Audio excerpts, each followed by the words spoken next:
જે રોજ 1 કલાક ભજન કીર્તન રામધૂન બોલાવે છે. સર્વપ્રથમ તો ગુજરાતનો અવાજ ચેનલ ઉપર આપનું ખૂબ ખૂબ સ્વાગત છે અને મને આનંદ થાય છે કે આવા વ્યક્તિ વિશેષ સાથે વાતચીત કરવાનો, એમને મળવાનો મને મોકો મળ્યો. બેન અમે 24 વર્ષથી આ ધૂન અખંડ આખી 1 કલાક રોજ 20-25 સભ્યો હોય ને 20-25 બૈરા આવે ને રામધૂન કરી 24 વર્ષથી આ ચલાવી.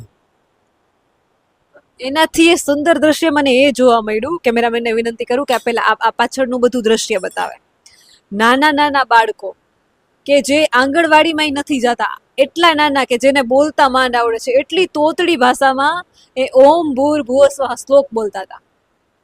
આટલા નાના નાના બાળકો. કેમ કે ઘડતર બાળકો શું શીખતા હોય, એના વડીલો જે કરતા હોય એ જોઈને બાળકો શીખતા હોય. આ બાળકો એ શીખા છે કે રામધૂન કરાય, આ બાળકો એ શીખા છે કે ભગવાનના નામ લેવાય, કારણ કે એના ગામમાં દરરોજ લેવાય છે.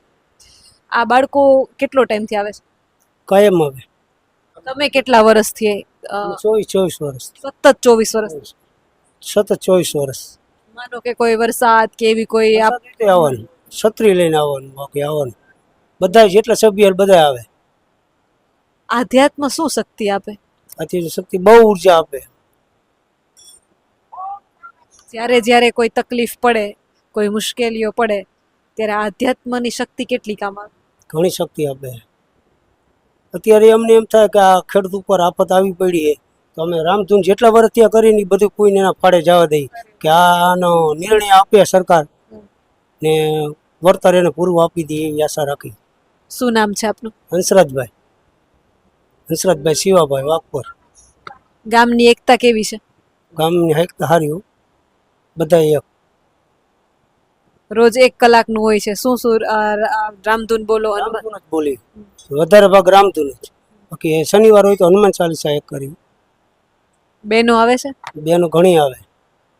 બેનો શનિ રવિવારે બેનો ગાય. બાકી જન્મ ચાલીસા બોલવા નતા ને એટલે ભાઈઓ ગાયો, નકર રવિવારે એને આપી દીધા કે રવિવારે બૈરાને બોલવાની. પેલા જ્યારે મોબાઈલો નતા ને હવે મોબાઈલો છે, ત્યારે શું ફરક દેખાય? તમે તો 24 વર્ષથી કરો છો રામધૂન. પહેલાના સમયમાંથી 24 વર્ષ પહેલા શું હતું ને અત્યારે શું છે? ફરક શું છે? અત્યારે તો ઘણો ફેર છે. શું ફરક છે? અત્યારે તો મોબાઈલમાં માણસ ગૂંચવી જાય એટલે બધા અહીંયા વયા જાય.